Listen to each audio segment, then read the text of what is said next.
days. Now, this is the time they always have that, what we call, indeed, our Thursdays, a feature for travel, culture, stories that, make up lifestyle, all those things and more this morning. And the usual suspect, Mark McLaren, Munyakazi Mbarushimana. Is that how you said that right?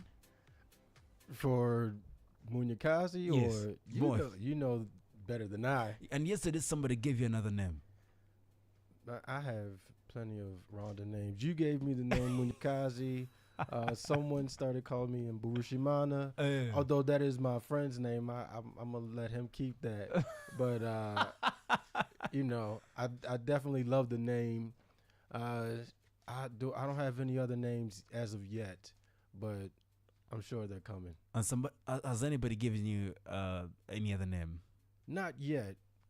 I know people have said to me though. They said you need a Rhonda name, and so I'm like, okay, give me one. And then they're like, they just go blank. I'll come up. I'll be back. So they keep promising. Oh yeah. Well,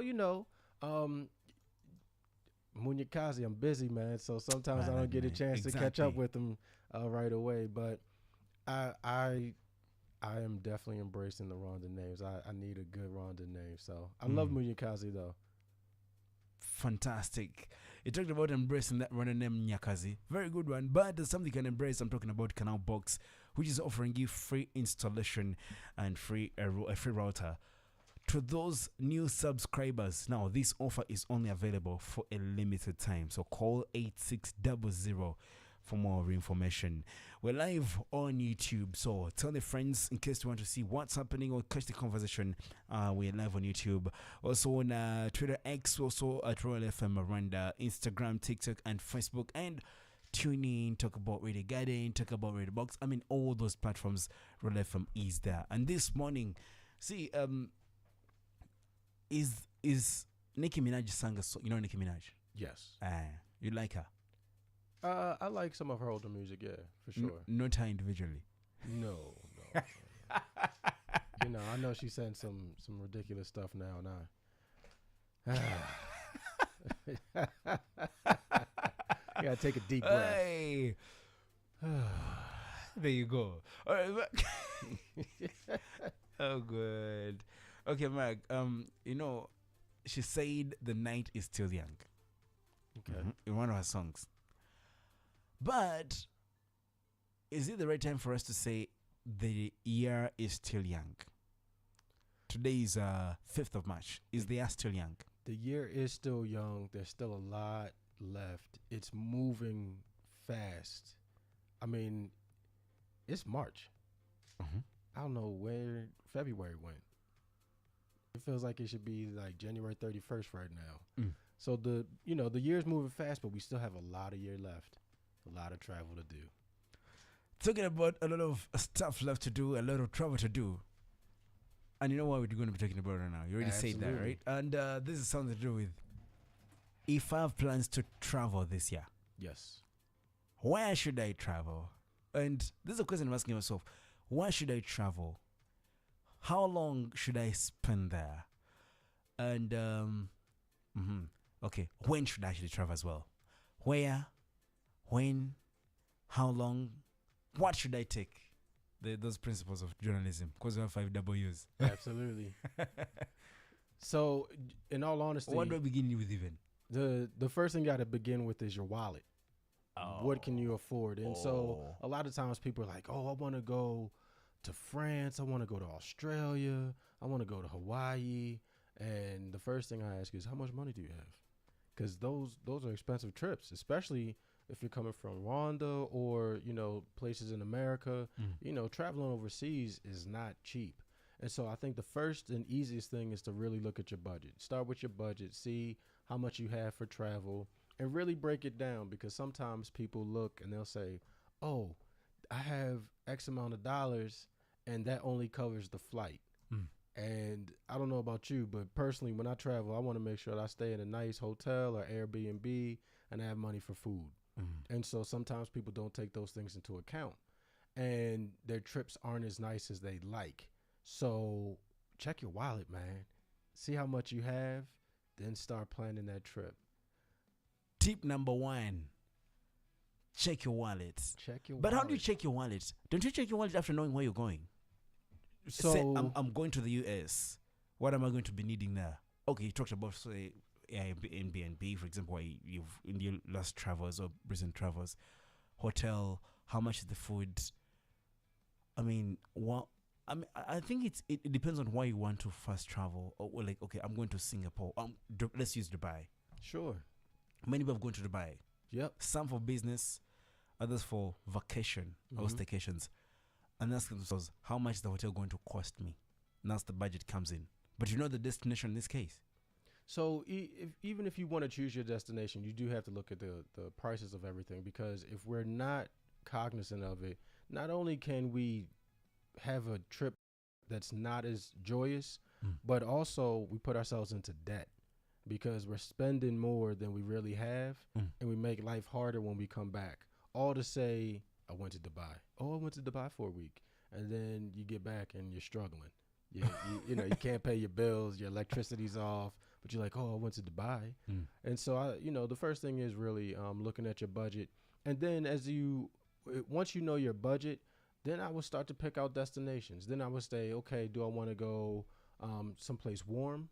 And we'll always be leaving from Rwanda as we use these scenarios. So it's the rainy season. Do I want to go someplace that's warm where there is no rain? So a desert area kind of. And maybe. it doesn't necessarily have to be desert. It could be a place where it's their summertime right now. Oh. So where's it warmer at this moment? Because I don't want any rain during my trip, and then is there a place, maybe I want to go someplace colder. Maybe I want to check out a land where there's snow, because I want to see how snow looks like what snow looks on the like. entire area. Yeah, in the entire area.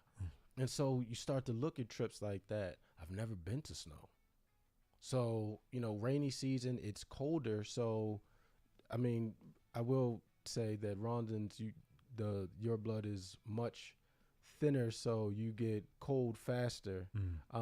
But, it's colder now than it would be in your summer. So it's less of a shock to your body when you go to a colder climate during the time when it's colder in your country. And so, but again, if we're looking at those things, what do we want to experience? I'm big on culture. What do I want to learn? What languages do I want to encounter? What are some of the people that I want to see, and the music, all of the elements that really create culture? Where do I want to go? Where do I want to see? And so for me, budget first, then destination. So, you see, you talked about budgets. How do you come up with that budget in this case? I mean, do you plan for that? So, yeah. So, when I really started taking travel seriously, I stopped going out as much. It's easy to get caught up in going out to have fun and to party, but then you don't have the same amount of money that you really want to go travel. Those impulses. Oh, man. And so I really started controlling those impulses, because what I've realized is I can go to the same club every weekend and the memories kind of stay the same. Or I could go to another country and create real memories that last a lifetime. And I don't even mean go to a club in another country. Going to the club is going to the club. I mean going to another country and connecting with the people, learning from them, learning languages, again, learning how to greet one another, mwaramutse, and just really getting a vibe of like what it's like to live in that country. What's the foods that they have? And that's another reason why, like, I keep my budget open when I travel, because I want to try the foods. And how much is enough to save then? It depends. I try to say like 3,000 USD. Let's break it like this in this case. This is March. They are still young. Probably in December, I want a vacation. Okay. And am I going to purpose and be like, okay, Angelo wants to go. Okay, no, let me not even come up where I want to go. But say, let me save, for example, a certain percentage of some money Absolutely. every month Yes. until then, so that by the time I get there in the month I want to go for a vacation, I look at the money that I have, and then probably will be like, okay, where can this money take me? And see, Depending on what you want as priority by then. absolutely. But the smart thing that you said is a percentage. So if you know the percentage that you're saving, when you start saving the first couple months, you get a chance to see like how much it really is per month. And so you can actually add that up for the rest of the year and get an idea about how much you're going to have. So when you do that, you can start looking still early on in the months. Like you don't have to wait till December to start looking. You'll know, okay, I'll have approximately 2,000 USD. So that means, let's just say I have 3 million Rwandan francs saved at that time. So I know I can go here and I can go this place as well. And so at that point, because you can project how much you'll have saved, you can really start to dive into the places that you want to visit. Wow. Do you know a gentleman who's always doing that? Do I know someone who does that? Yes. Me. Listen, I start planning my trips, realistically, mentally, I start planning them like a year ahead. I'm like, okay, I want to go to this country, and this country. And so as it gets closer, then I start looking at flights. I start looking at the itinerary. Airbnbs. Yeah, I start making everything up. And so the biggest thing for me is just knowing the time off that I have and saving. Just locking in and being like, I'm not going to do this. I'm not going to do that. Not unless it's something really big. And it's not that, I sacrifice in a sense. Some people say, oh, well, you're sacrificing fun. It's like, no, I just changed my fun. I don't have to go to the club to have fun. I don't have to go to the club to listen to music. I got music on my phone. I got music, smart Anywhere. TVs. You can But put you it just on want TV. to go and mingle. Yeah. Do some, meet You up invite some people over. Yeah. Exactly. And so that's the big thing is being able to shift. It doesn't have to be a sacrifice. Why can't we shift our way of thinking? And so we can have fun still every day and save money. And then when we want to go travel, man, I go out of the country. I eat good food. I get a chance to meet good people, get a chance to see what it's like to live or to be in another land. My first time in Rwanda was last June, first week of June. And I loved it. And I was like, man, I had no idea it was this beautiful here. How did you know you loved it? How did you know? Like, how did you get that dopamine, that kind of feeling? So the thing about it is the people. When I travel, my purpose is to learn the land and the culture. And the only way to do that is through the people. And that is your purpose. Absolutely. Somebody else can be having a different purpose. Oh, yeah. Everybody has a different purpose. And so I don't do tourist sites too much. Like when I go, I want to go to where the native people congregate. So more with cultures. Absolutely. And practices that people do. Absolutely. Because in the U.S., a lot of people will go to, from out of the country, will go to the Statue of Liberty in New York. A lot of New Yorkers have never been to the Statue of Liberty. And that's why you actually probably went to Nyanza. Absolutely. You enjoyed the long horn. Oh, yeah. The Nyambe. Yeah, Inyambo. Inyambo. Yes, the Inyambo. Enjoy that. Oh, and absolutely. the hair. Yes. Man, it's, to see and understand what's happening in the culture gives me a different appreciation of life. And it educates me and it allows me to see life in a new way and appreciate every moment that I have on this earth. Your colleague Guy, I was talking to him when I first walked into the building, and he said, "How are you?" And I said, "Life is beautiful." And he said, "Man, people rarely say that." He said, "A lot of people always say, I'm trying." And he said, "What makes life beautiful?" I said, "Man, to be honest, the words that we speak are really the words that manifest in our lives." If I told somebody, how are you? Like, man, start Jerry, like, Yeah. And so when I go to another country, I'm going to see the beauty of that country. And that makes my life beautiful. Going to see the culture, the people, learning about them, engaging with them. And I'm going to tell you, man, a lot of my trips, you know, I'm gonna have at least one trip a year in a new country in Africa because everywhere I go, I've told you before, but when I introduce myself and say that I'm American, someone says, "Welcome home, brother," and it's such, and that just truly brings you, man. Oh man! Listen up! Wake up to Kigali in the morning. And they'll be affected by the closure of the Strait of Hormuz. They also have a pipeline to the west, so higher oil prices could benefit.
Man.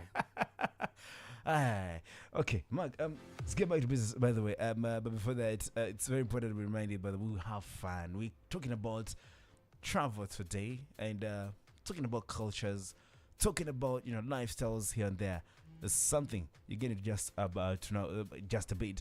But before we get back to the grind, there's a new kind of store here in Kigali. That kind of store is one that feels like Africa's story is told through fashion. You know what I'm talking about. So Afro Quality is that store.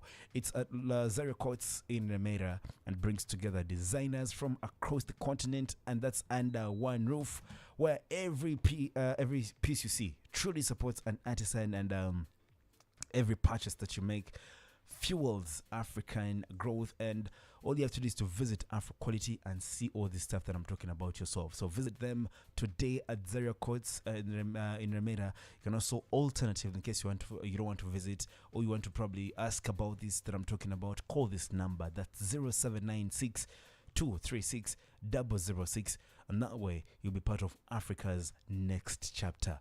Define that chapter. It's by Afro Quality. When you buy Afro Quality products, you buy African, and you're truly building Africa. Talking about traveling, talking about where to stay, talking about where to go and have fun. I'm talking about Kigali Paramount Hotel. So Kigali Paramount Hotel is a hotel here in Kicukiro, and this hotel has amazing, luxurious rooms, over 40 of them. Those rooms will make you feel. Will make your memory. Will make your stay memorable. English is English.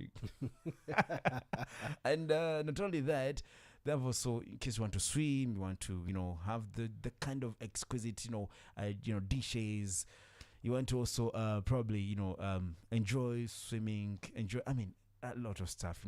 It's a very good highly rated hotel there. It's called Kigali Paramount Hotel. Call them on 07944252119 for reservations. Yes, all the offers.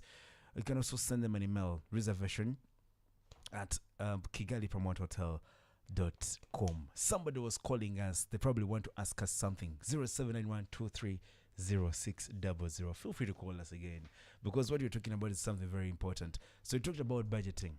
Yes, sir. Manyakazi is in I think Brussels. Your guy. Yeah, who? Monyakazi, your guy. Yeah. Brice Melody. Yeah, he's in Brussels, by the way. I think he's going to be having a performance on Saturday. He traveled that side. Okay. So since we are talking about traveling, well, for him it could be business, by the way. But can one travel for business? Absolutely. Listen, that's the best part of travel. When you travel for business, somebody else is paying for you. Then you don't even have the same budget. You get a stipend. Huh? Yeah. What? This is something. Okay. Whereas, so that could be one of the purposes. Absolutely. For which one would travel? Absolutely. And when you travel for business, what's beautiful is, again, the business pays for your travel, your flight, your accommodations, and they even give stipends for food. Now, the stipends, you always have to have a receipt of the food that you eat, and you cannot use the budget for alcohol. And so if someone who wants to drink alcohol has to pay for that out of pocket. But you're able to go to different areas, different countries, different cities, and get a chance to experience the culture. And depending on the business, you really get a chance to engage in the culture. I've been to work trips to Atlanta, Georgia, and got a chance to really I got a chance to see a little of the city. And one of the places that I actually went was to the grave of Martin Luther King Jr. and see the burial site. So that was really powerful. And that was something that, I never imagined myself doing. And so how was that feeling? Oh man, it was beautiful. It was, Martin Luther King Jr. was younger than me when he was assassinated. And so knowing this man, the courage, the sacrifice, the courage that he put forth, it was beautiful to be able to travel there and see that. I went to, now this wasn't, well, actually, no, it was for work. I went to Senegal to do some work and to do some filming and learn more about the artist in Senegal, and while I was there, I visited Gore Island, which was the space where where Senegalese were kept to be shipped off into slavery.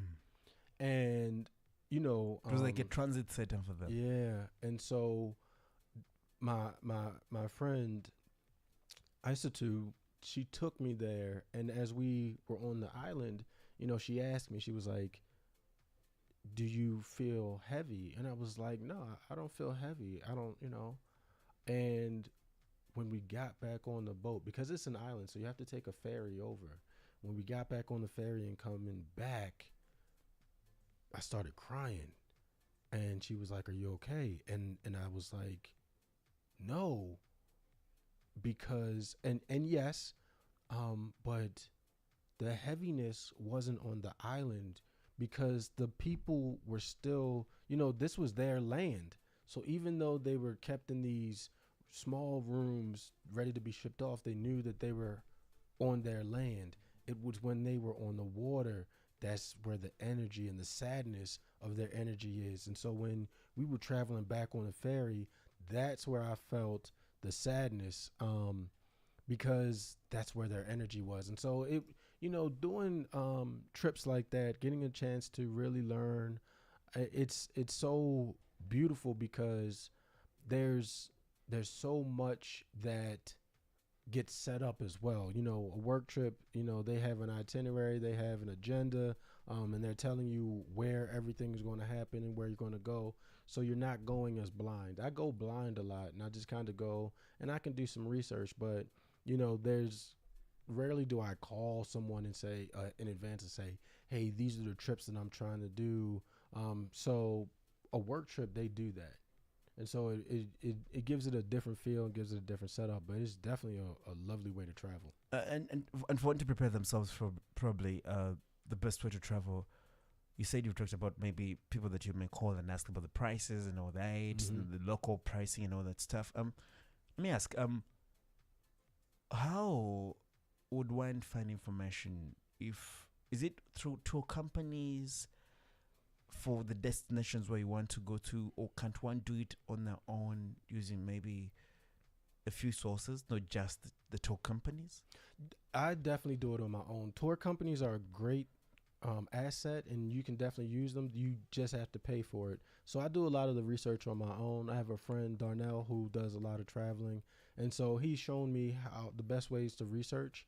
And so as I go through, how does one do that? I mean, if you could share some knowledge, maybe somebody wants to learn it. So one of the things is not being afraid to try airlines that aren't the biggest ones. And so a lot of people want to go with the most well-known airlines. So they get nervous when they see a smaller airline that they've never heard of, even though it offers less expensive tickets. I don't have that fear. I'm like, oh, okay.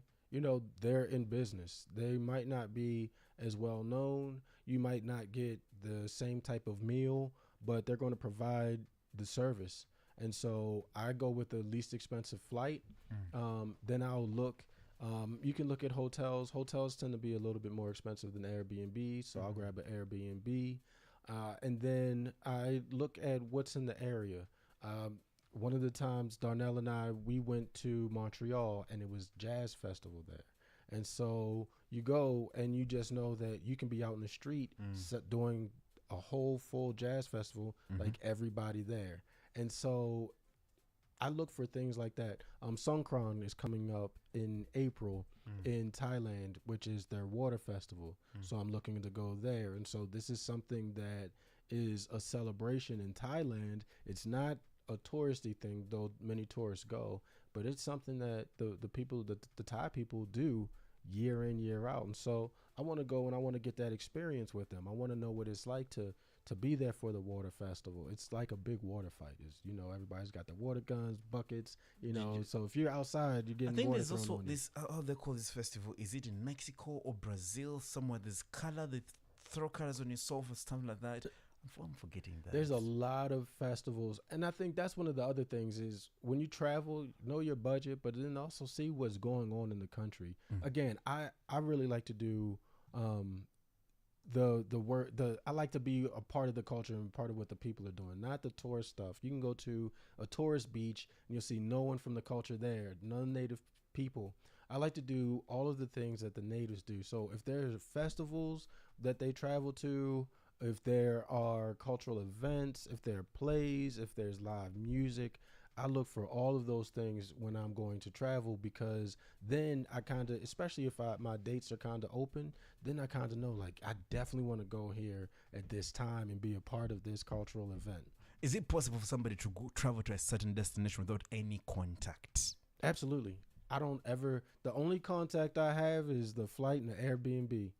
And then other than that, which Airbnb you find on the net? You can just go, Airbnb. You just can go, it's an app. You can download the app and you just go and you put in your destination and you can just set it up and you purchase your time. You get, I like to go for about so a when week. you get there, for example, nobody know what, just okay. Absolutely. Every time. And is that a very good experience? It's the best experience rather than for planned me. one. For me. I love the experience because it makes the trip dynamic, because you never know what's going to happen.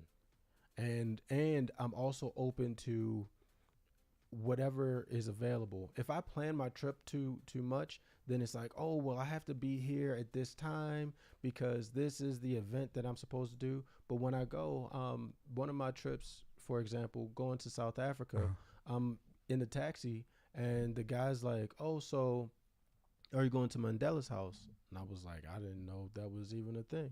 He was like, okay, so listen. He was like, here's my number. Call me up. I'm going to take you to Mandela's house. I'm going to take you to the safari. And then I'm going to take you to the Apartheid Museum. And we just did it in a day.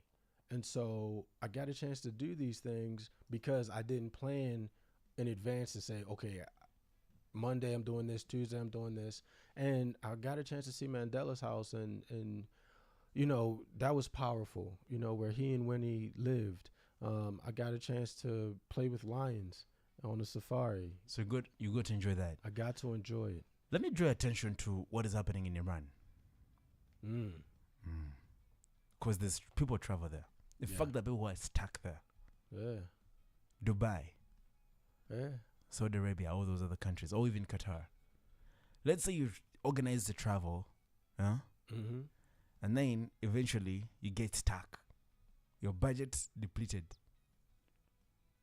How would one prepare for such scenarios? Because we know that in Dubai, they said, okay, hotels do not ask any further payment from these people who were due to fly because the flights had been cancelled, airspace closed, and all that stuff. In worst case scenarios where somebody travels and then eventually they're stuck, something maybe let me not call it misfortune, but let's say war breaks out. It would war is definitely a misfortune. So let's talk about that a little bit. How would one prepare themselves for that? Because would you have a miscellaneous budget?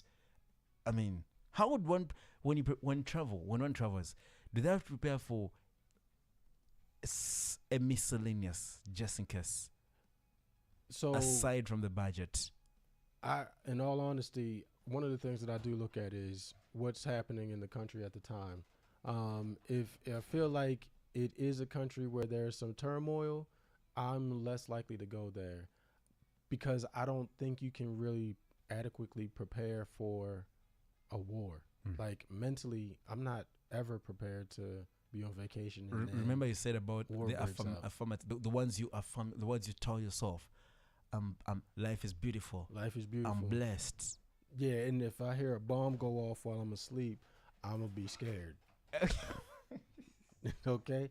And so I'm not, at that point, I'm very realistic. I'm not going to be like, oh, life is still beautiful. I'm like, no, something's happening and I need to get out of here. And if flights are, delayed, then the reality is I don't know, and I think that, to be honest, we always have to say there are times where we just don't know the answer. And so, okay, for lucky countries, and I know if such a thing happened, in these other countries, people would cry. But in these countries that have, policies. Say, because we saw, I mean, what those other states did, like Dubai, I mean, Qatar, they told the hotels, give them, look after them, you'll give us the invoice as the government. So does that also, for example, should one put into consideration the fact that if I want to travel, I should look for a secure country, the one that I know is safe? Absolutely. Should that be in one's mind? Absolutely. Oh. That should be. So anything that I do, safety comes first. And so even when I look at travel, you can go onto websites and you can go to embassies, and the embassy will let you know if this is a green zone, yellow zone, red zone. Red zone is the like, US always gives is it travel-wide advisories? Yes. Mm. And so I take those into consideration. There are going to be some where, I'll look, and I know sometimes it's a way to scare people. And it's not as bad as they're saying. But some I'm still going to do the research. And some places I'm not going. I'm not going because I know it's dangerous. And it doesn't mean I'll never go there. But when the danger level is high, I'm not going to put myself in danger just to say I went on a trip somewhere. I also know that as an American, there are places, especially right now, I live in Rwanda, but I have an American passport. And there are places right now that are not happy with America. And I'm not going to take the chance of going to that place to act like, oh, well, I'm bigger than that. And, because I say life is beautiful, that nothing's going to happen. No, I take those things into account. And so I look at the reputation that my country has when I travel. Or your destination. For that destination. And am I putting myself in a situation that might not work out in the manner that I like, could be dangerous? And so I take all of those things into account when I travel. But I still don't limit to myself to a place that could have natural disasters. Every place has natural disasters. Anywhere. I don't fear A catastrophe can fall anywhere. A catastrophe can fall anywhere. But when it's man-made disasters that could potentially happen, when there's strife, I'll stay away.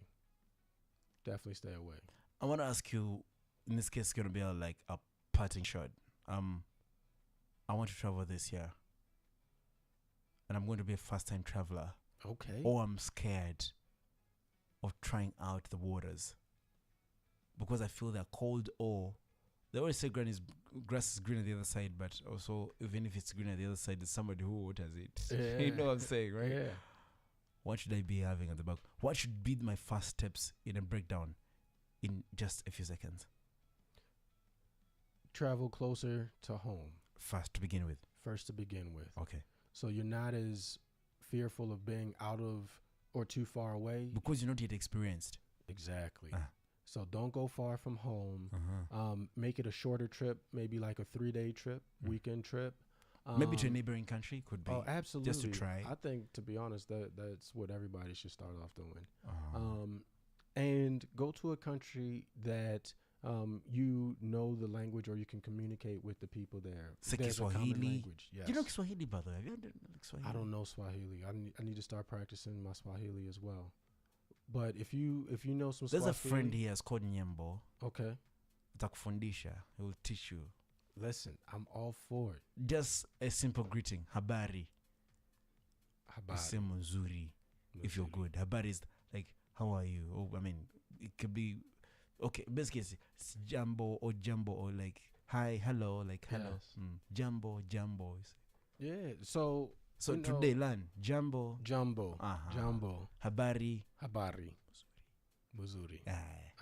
And so it's important to know that. So first time travelers, travel someplace close to home, do Good like language. a 3-day trip, and make sure you know some of the language so that you can get around. And so that would make that trip, it is a good way to get your feet wet, as you said, and it builds your confidence as you go. And then the next time you can go to the same place and just go a little bit longer. And the last one that you forgot and maybe skipped. Oh yeah, you gotta have a budget. There you go. You gotta have the word. You gotta have the budget. Ladies and gentlemen, Mark McLaren Munyakazi. Bro, thank you so much. Always a pleasure. Peace to you, my brother. Peace to you as well. See you next week. Absolutely. God what? No. The Most High willing, God by next Thursday. And Mark, Yes, sir. be blessed, brother. Be blessed as well. Peace. Ladies and Peace. gentlemen, taking a break right now. Listen, Z Frequency is next. There's also the drive in the afternoon. The link up of Crown in the day. Tomorrow, you know what we do, man. One station. The party don't stop. Royal FM. Turn it up. The official party station. We're turning up tomorrow. You know what we mean, man. So grace yourselves, but for now, first keep working. Wish you the very best this day. Morning magic overload. It's breakfast for the brain. Kigali in the morning. I love it. Feels so good. This is Afro Quality.